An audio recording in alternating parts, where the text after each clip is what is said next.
سبھی ملت اسلامیہ عید الاضحیٰ کی دل کی امین گہرائیوں سے مبارکباد پیش کرتا ہوں۔ مبارکباد پیش کرتا ہوں اس قوم کو کہ جسے اللہ نے خیر امت کہہ کر ملقب فرمایا۔ محمد رسول اللہ صلی اللہ علیہ وسلم کی ذات والا صفات پر بعد حمد و ثنا۔ عزیزان ملت اسلامیہ، قرآن کریم میں سورہ ملک میں اللہ تبارک و تعالی ارشاد فرماتا ہے تبارک الذی بیدہ الملک وہو علی کل شیء قدیر۔ بڑی ہی بابرکت ہے وہ ذات جس کے قبضے قدرت میں تمام بادشاہتیں ہیں اور وہ ہر چیز پر قدرت رکھتا ہے۔ الذی خلق الموت والحیاۃ لیبلوکم ایکم احسن عملا۔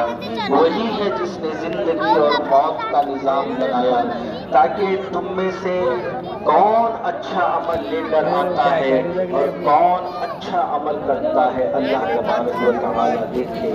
عزیزان محترم، سورہ کہف میں اللہ فرماتا ہے اِنَّا جَعَلْنَا مَا عَلَى الْأَرْضِ زِينَةً لَهَا لِنَبْلُوَهُمْ أَيُّهُمْ أَحْسَنُ عَمَلًا، کہ ہم نے اس زمین کو مزین اور آراستہ بنایا ہے تاکہ ہم دیکھیں کہ تم میں سے کون اچھا عمل لے کر آتا ہے۔ تو عزیزان محترم، اس دنیا کو، اس کائنات کو مزین اور آراستہ کیا گیا، اور اس لیے آراستہ کیا گیا تاکہ اللہ دیکھے کہ کون اچھا عمل لے کر آتا ہے۔ زندگی اور موت کے نظام کو اللہ نے رکھا، اس لیے رکھا کہ ایک وقت مقررہ کے لیے اس دنیا میں بھیجا گیا۔ گویا کہ یہ ساری دنیا، ہماری زندگی ایک امتحان گاہ ہے، ایک امتحان ہال ہے جہاں ہم اپنی زندگی بھر کا امتحان دے رہے ہیں، اور ان میں سے جو اچھا عمل لے کر آئے گا، جو ستھرا عمل لے کر آئے گا، وہ نیک عمل لے کر آئے گا، وہ اللہ کے نزدیک مقبول اور کامیاب ہو جائے گا۔ جس کا عمل جتنا اچھا ہوگا وہ اللہ کے نزدیک اتنا زیادہ عزتوں والا ہوگا۔ اسی لیے اللہ فرماتا ہے ان اکرمکم عند اللہ اتقاکم۔ لوگوں، تم میں سب سے زیادہ عزت و اکرام والا، سب سے زیادہ عظمتوں والا وہ ہے جس کا عمل تم میں سب سے زیادہ اچھا ہے، جو تم میں سب سے زیادہ متقی ہے، جو سب سے زیادہ پرہیزگار ہے، جس کا عمل سب سے ستھرا ہے، جس کا عمل سب سے صاف ہے، جو ریاکاری سے صاف ہے، دکھاوے سے صاف ہے، لوگوں کے واہواہی بٹورنے سے صاف ہے، جس کا مقصد صرف اللہ کی رضا ہے، جس کا مقصد صرف اللہ کی خوشنودی ہے، جس عمل میں اخلاص ہوتا ہے وہ عمل اللہ کی بارگاہ میں مقبول ہو جاتا ہے۔ اس لیے کہ بندہ جس نیت سے عمل کرتا ہے اللہ کو وہ نیت ہی مراد ہوتی ہے۔ حضور پاک صلی اللہ علیہ وسلم ارشاد فرماتے ہیں انما الاعمال بالنیات۔ لوگوں، اعمال کا دار و مدار نیتوں پر ہے۔ جس کی نیت جتنی اچھی ہوگی، جس کے اندر جتنا زیادہ اخلاص ہوگا، جس کی جتنے زیادہ خلوص نیت ہوگی، مقصد صرف اللہ کی رضا ہوگا، مقصد صرف اللہ کی خوشنودی ہوگا، کوئی اور دوسرا مقصد نہ ہوگا، دوسرا کوئی اور مقصود نہ ہوگا، کوئی اور وجہ اور کوئی اور سبب نہ ہوگا، دنیا کو دکھانے کے لیے نہ ہوگا، اللہ کو راضی کرنے کے لیے ہوگا۔ تو جو عمل اس طرح سے لے کر جائے گا اس کا عمل اگرچہ کہ کم بھی ہو وہ بھی آخرت میں کامیاب ہوگا، اور عمل کم بھی ہو لیکن اخلاص والا ہو وہ نجات پا جائے گا۔ یہ میں نہیں کہہ رہا ہوں، تاجدار کائنات جناب محمد رسول اللہ صلی اللہ علیہ وسلم ارشاد فرماتے ہیں، حضرت معاذ بن جبل رضی اللہ تعالیٰ عنہ کی روایت ہے، ابن ماجہ اور حاکم کی روایت ہے، حضور پاک صلی اللہ علیہ وسلم حضرت معاذ بن جبل کو جب آپ یمن کی طرف روانہ فرماتے ہیں تو آپ بس کرتے ہیں کہ یا رسول اللہ مجھے تھوڑا سا ایسی کوئی نصیحت کر دیجئے، مختصر سی ہو اور میں یاد رکھوں، اس پر عمل ہو جائے۔ اس طرح صحابہ عرض کیا کرتے تھے، پوچھا کرتے تھے۔ حضور پاک صلی اللہ علیہ وسلم نے ایک ہی جملے میں بات کہہ دی، آپ نے فرمایا اخلص دینک یکفیک العمل القلیل۔ اے معاذ، اپنے دین میں اخلاص پیدا کر، اپنے دین میں اخلاص پیدا کر، تیرے لیے تھوڑا سا عمل بھی ہو تو کافی ہو جائے گا۔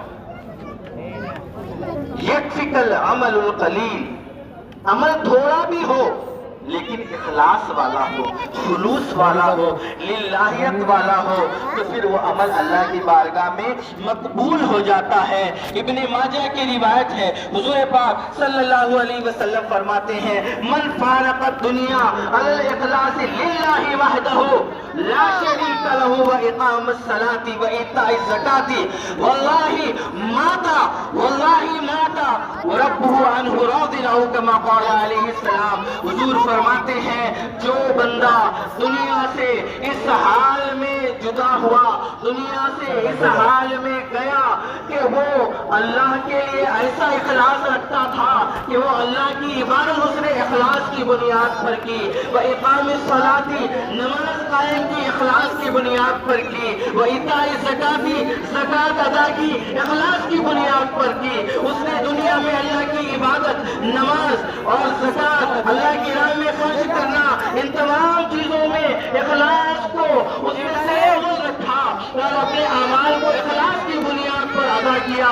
حضور فرماتے ہیں مات واللہ عنہ راض، خدا کی قسم وہ دنیا میں اس حال میں گیا کہ اللہ اس سے راضی تھا، اللہ اس سے راضی تھا۔ عزیزان ملت اسلامیہ، یہی قربانی کا مقصود ہے، یہی قربانی کا مقصود ہے۔ جس عمل میں اخلاص ہوتا ہے وہی عمل قبول ہوتا ہے۔ گوشت اور جانور کے بڑے ہونے اور کثرت اور گوشت کی تقسیم پر قربانی کی قبولیت کا دار و مدار نہیں ہے۔ حضور پاک صلی اللہ علیہ وسلم نے فرمایا، ابھی قربانی کے جانور کا خون جب اسے ذبح کیا جاتا ہے، اس جانور کی قربانی کے بعد وہ جو خون زمین پر گرنے سے پہلے اللہ اس بندے کی قربانی کو قبول فرما لیتا ہے۔ اللہ دیکھیں، اللہ کے پاس جو ہم کہتے نا ویوہار کیسا ہوتا، روٹ ویوہار، وہی یہاں خلوص کے ساتھ قربانی ادا بھی، ابھی خون بھی زمین پر نہیں گرتا۔ اللہ اللہ، ابھی خون بھی زمین پر گرنے نہیں پاتا ہے، اللہ قبول فرما لیتا ہے۔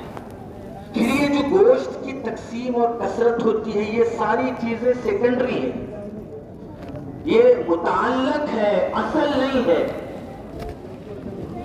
ہم یہ جو سیکنڈری چیزوں کے پیچھے لگے ہوئے اور مقصد کو چھوڑا ہوا ہے، اصل عبادت کی روح خلوص ہے، اخلاص ہے، للہیت ہے، یہ قربانی اللہ کے لیے۔ لوگ کہیں کہ صاحب آپ نے تو بڑا موٹا جانور، بڑا لمبا تگڑا جانور لایا ہے، آپ کا جانور تو بڑا مضبوط دکھائی دیتا ہے، آپ کے جانور میں گوشت کتنا ہوگا؟ یہ جو باتیں فتنے اور وسوسے کے طور پر ہمارے ذہنوں میں آتی، یہ ہمارے اخلاص کو کمزور کرتی۔ گوشت کتنا پڑے گا، کیسے تقسیم کریں گے، یہ مسئلہ نہیں ہے، مسئلہ ہے کہ ہماری نیت میں خلوص ہو، ہمارے اعمال میں اخلاص ہو۔ اور صرف یہ قربانی کی حد تک محدود نہیں ہے، بلکہ اس کا تعلق زندگی کے ہر عمل سے۔ عزیزان ملت اسلامیہ، جب اسماعیل علیہ السلام کو ذبح کرنے کے لیے ابراہیم علیہ السلام اور یہ دونوں تیار ہوئے، اسماعیل علیہ السلام نے کہا کہ ابا جان میرے دونوں ہاتھ پیر باندھ دیجیے، کہیں ذبح کرتے وقت میں حرکت نہ کروں اور خون کے چھینٹے آپ کے جسم پر نہ پڑ جائیں، مجھے باندھ دیجیے۔ پھر خیال آیا کہ میرا چہرہ دیکھ کر کہیں آپ کے ہاتھوں میں جنبش نہ آ جائے، اللہ کا حکم ہے کہ اپنے بچے کو قربان کریں، اس حکم کی تعمیل کرنے میں کہیں آپ کے ہاتھ نہ تھرتھرانے لگے، میرے چہرے کو زمین کی طرف کر دیجیے، وَتَلَّهُ لِلْجَبِينِ، قربانی کس طرح کی جاتی ہے ہر آدمی جانتا ہے. قربانی کے لیے جو حلق ہوتا ہے وہ اوپر کی طرف ہوتا ہے تاکہ ذبح کرنے میں آسانی ہو. لیکن یہاں انداز ادا ہے, یہاں طریقے جدا ہیں. وَتَنْلَهُ لِلْجَبِينِ قرآن کہتا ہے پیشانی کو زمین کی طرف رکھیں. اور آپ نے اپنے والد بزرگوار سے عرض کیا کہ ابا جان آپ کل گزریے جس کا آپ کو حکم دیا گیا ہے. انشاءاللہ من الصابرین, اللہ چاہے گا تو آپ مجھے صبر کرنے والوں میں سے پائیں گے. اللہ اکبر, اللہ اکبر. قربان خود ہو رہے ہیں, بخوشی راضی خود ہو رہے ہیں. یقیناً اللہ کی توفیق ہے, یقیناً اللہ کا کرم ہے, یقیناً اللہ کی ہدایتیں ہیں. لیکن انداز وفا دیکھیں. آپ یہ نہیں فرمایا کہ میں صبر کروں گا. آپ جانتے تھے کہ تا قیام قیامت اس قربانی کی داستان کو سنایا جائے گا, ہر سال اسے یاد کیا جائے گا, اسے حصہ قرآن بنایا جائے گا. لوگ رہتی دنیا تک یاد کریں گے تو لوگ یہ نہ کہیں کہ اسماعیل نے خود سے صبر کیا تھا, اسماعیل نے خود سے قربانی دی تھی, اسماعیل نے خود سے جذبہ پیش کیا تھا, بلکہ اللہ کے نیک بزرگوار اور مقرب بندوں کی شان یہ ہوتی ہے کہ وہ شان عبدیت اور شان نیاز مندی کا یہ پیکر ہوتے ہیں کہ انہوں نے اپنے صبر کو, اپنے تحمل کو, اپنے اثار و قربانی کو اپنی طرف منسوب نہ کیا. گویا کہ لوگوں سے زبان حال سے یہ کہہ رہے ہوں گے کہ اگر مجھے ذبح کیا جاتا ہے یہ نہ سمجھا جائے اسماعیل نے صبر کیا, اللہ نے توفیق عطا فرمائی تب جا کے صبر کیا. کیسے منسوب فرمایا؟ وہ اگر رب چاہے گا تو میں صبر کرنے والوں میں سے آپ مجھے پائیں گے. کہیں یہ اس خیر کی, اس صبر کی, اس نیت کو, اس خیر کو میری طرف منسوب کیا جائے. آپ نے شان عبدیت اور نیاز مندی کا کمال بتایا اور فرمایا یہ تو میرے رب کا کمال ہے, یہ تو میرے رب کا کمال ہے. اس عظیم عمل اور قربانی کو اللہ کی طرف منسوب کر دیا. آج ہمارا کیا مزاج ہے, میرا اور آپ کا کیا مزاج ہے؟ چھوٹے چھوٹے کام ہم کرتے ہیں, کچھ کام ہم کرتے ہیں, کچھ اور کرتے ہیں, لیکن کریڈٹ لینے کی جو ہوڑ لگی ہوتی ہے, کریڈٹ لینے کی ایک قطار لگی ہوتی ہے, وہ کہتا ہے میں نے کیا, وہ کہتا ہے میں نے کیا. یہ جو مزاج بنا ہوا ہے, ہم یہ نہیں کہتے اللہ نے کرایا, اللہ نے چاہا اس لیے ہوا, اللہ نہ چاہتا تو کیسے ہوتا. یہ مزاج نہیں ہے عزیزان ملت اسلامیہ. اللہ اپنے نیک برگزیدہ بندوں کے ذریعے سے یہی فکر, یہی سوچ, یہی انداز اور یہی سیرت اور اسوہ دینا چاہتا ہے کہ میرے بندوں دیکھو میرے انبیاء کی شان پہ کہ ہم نے کیا ہے, اور یہ عمل جب بروز قیامت اللہ کے حضور پیش ہوگا بندہ کہے گا اللہ میں یہ عمل لے کر آیا ہوں. اللہ کہے گا یہ عمل تو تو نے میرے لیے نہیں, دنیا میں تجھے سخی کہا جائے, دنیا میں تجھے نیک کہا جائے, دنیا میں تجھے عبادت گزار کہا جائے, دنیا میں تجھے خدمت خلق سماجی خدمت گزار کہا جائے, اس لیے تو نے کیا. پیشانی کے بالوں سے گھسیٹ کر اسے جہنم میں لے جایا جائے گا. یہ حضور فرماتے ہیں. عزیزان ملت اسلامیہ, یقیناً عید الاضحیٰ یہ حج, یہ داستان ہے, یہ عبارت ہے ابراہیم و اسماعیل و ہاجرہ علی نبینا علیہ السلام کی قربانیوں سے. یہ اسوہ ہے ان کا ہمارے سامنے کہ ہم کیسے ان کے طریقے پر, ان کی زندگی پر عمل کرتے ہیں اور دنیا اور آخرت میں کامیاب ہو جاتے ہیں. عزیزان ملت اسلامیہ, آج ایک لمحے فکر ہے ہمارے, ایک غور کا مقام ہے ہمارے. آج کیسے حالات ہمارے درمیان بنے ہوئے ہیں. ان حالات سے اگر ہمیں باہر نکلنا ہے تو ہمیں اپنی صفوں میں اتحاد پیدا کرنا ہوگا, ہمیں اپنی صفوں میں اتفاق پیدا کرنا ہوگا, ایک دوسرے کا ہمدرد اور غمخوار بننا ہوگا, ہمیں اپنے بچوں کو تعلیم بھی دینی ہوگی، تربیت بھی دینی ہوگی۔ اگر صرف اعلیٰ تعلیم دیں گے اور تربیت نہ دیں گے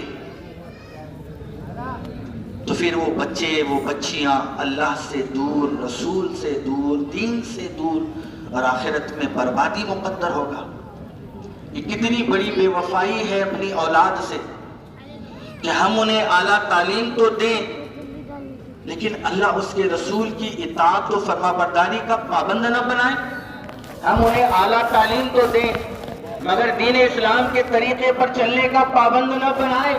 ہم دنیا کے بڑے بڑے علوم اور کورسز اور ڈگریاں انہیں دلائیں لیکن قرآن سے ہماری اولاد اگر نہ آشنا رہی، بروز قیامت یہ گردان پکڑ کر پوچھے گی کہ جو چیز ہمیشگی کی کامیابی کی ضمانت تھی، جو ہمیشگی کی زندگی کو آباد کرنے والی تھی، جو کامیابی کی ضمانت تھی، آپ نے ہمیں اس سے دور کیوں رکھا؟ یہ وقتیہ زندگی تھی، ایک مختصر سی زندگی تھی، اس کے لیے آپ نے ہمیں تیار کیا، اور جو ہمیشہ کی آخرت کی زندگی تھی آپ نے اس زندگی کے لیے ہمیں لا پرواہی کے ساتھ بے سہارا چھوڑ دیا۔ عزیزان ملت اسلامیہ، ایک فکر کا مقام ہے ہمارے لیے، وقت کی قلت ہے اور وقت کی قلت کے مطابق میں اپنی بات کو مختصر کرنے جا رہا ہوں۔ عزیزان محترم، ہم اپنے حالات کو بدلیں، اپنی روش کو بدلیں، اپنے طریقے کو بدلیں، اپنے انداز کو بدلیں، اپنی گفتگو کو نرم کریں، اپنے لہجے کو نرم کریں۔ ہم دیکھیں ہمارا لہجہ کتنا سخت ہے، ایک دوسرے کے ساتھ ہماری بول چال کیسی ہے، غیروں پر ہمارے اثرات کیسے ہیں، ہمارا لہجہ، اس کی سختی، اس کی تلخی، اس کی الفاظ کی دھار جو سامنے والے کے دل کو چھلنی کر دیتی ہے۔ عزیزان ملت اسلامیہ، یہ ہمارے نبی کا طریقہ نہیں تھا۔ ہم بڑے غرور سے کہتے ہیں کہ میں بڑی ٹھوس بات کہتا ہوں، میں اینٹ کا جواب پتھر سے دیتا ہوں، میرے لہجے میں بڑی سختی ہے، میرے انداز میں بڑا کڑک پن ہے۔ کوئی اگر یہ کہے بندہ خوشی محسوس کرتا ہے، بندہ فخر محسوس کرتا ہے۔ عزیزان ملت اسلامیہ، حضور پاک صلی اللہ علیہ وسلم کا یہ مزاج تھا کہ آپ باہر کے لوگوں کو تو دور کی بات ہے، جن لوگوں نے 10 سال حضور کی خدمت کی وہ خادم کی گواہی دیتا ہے۔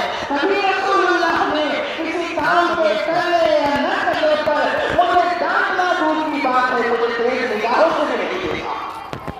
ہم اس نبی کے امتی ہیں، ہم اس نبی کے امتی ہیں۔ ہم دیکھیں اپنے انداز سے، ہم دیکھیں اپنے طریقے کو، ہمارا انداز کیسا ہے، ہمارا غیروں سے برتاؤ کیسا ہے۔ یہ بھی ایک دعوت اسلام کا طریقہ ہے، دعوت دین کا طریقہ ہے کہ ہم کہیں سے گزر رہے ہو تو ہم دوسروں کو موقع دیں۔ اگر کوئی سامنے والا مجبور ہو بڑھ کر اس کی مدد کریں، اگر کوئی پریشان ہو تو کم از کم 2 تسکین اور اطمینان والے لفظ سے کہہ دے تاکہ اس کے دل کو سکون آ جائے۔ آپ دیکھیں اٹھا کر دین اسلام میں کس قدر خدمت خلق کی طرف متوجہ کیا ہے۔ رمضان کا مہینہ صدقہ فطر لازم کیا گیا، صدقہ فطر واجب کیا گیا۔ کیوں صدقہ فطر واجب کیا گیا؟ تاکہ ہر کسی کے گھر میں خوشیاں ہو، کوئی پریشان اور مصیبت میں نہ ہو۔ اور رمضان کے مہینے میں اگر آپ دیکھیں تو اللہ کی راہ میں خرچ کرنے پر موٹیویٹ کیا گیا، ترغیب دلائی گئی اور زیادہ سے زیادہ ثواب کا وعدہ سنایا گیا۔ کیوں؟ تاکہ بندے بڑے چڑھ کر لوگوں کی، غیروں کی، ضرورت مندوں کی، محتاجوں کی، غریبوں کی مدد کرنے کھڑے ہو جائیں۔ قربانی کی عید کو بھی آپ دیکھیں، قربانی کا جانور خریدا جاتا ہے غریب کسان سے۔ کوئی غریب کسان مجبور سال بھر پالتا ہے اور اس سے جو جانور خریدا جاتا ہے تو پھر اس کے گھر میں بھی چولہا جلتا ہے، بازار میں جانور آتا ہے، خریدی ہوتی ہے، گوشت تقسیم ہوتا ہے۔ محدثین، علماء اور بزرگان دین کا یہ طریقہ رہا کہ وہ اپنے اس جانور کے گوشت کے حصے کرتے ہیں اور ایک وافر مقدار میں حصہ غریبوں میں تقسیم کیا جاتا ہے۔ رمضان کی عید غریبوں کی مدد کا پیغام دیتی ہے، ضرورت مندوں کی مدد کا پیغام دیتی ہے۔ عید الاضحیٰ غریبوں کو کھلانے کا پیغام دیتی ہے۔ دین اسلام کی اس عظیم عیدوں کو آپ دیکھ لیں تو یہی پیغام جاتا ہے کہ ضرورت مندوں کی طرف توجہ کی جائے، غریبوں کی طرف توجہ کی جائے، بھوکوں کو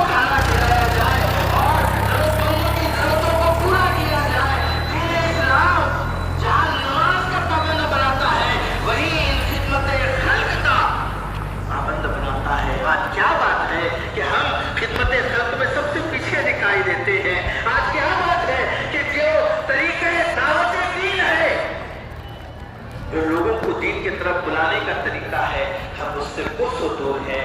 عزیزان محترم، اپنے حالات پر غور کرنے کی ضرورت ہے اور جان بوجھ کر حالات مشکل بنائے جا رہے ہیں۔ ہمارے نوجوان یقیناً غیظ و غضب میں ہوں گے، جو بھی حرارت ایمانی رکھتے ہیں غیظ و غضب میں ہوں گے، لیکن عزیزان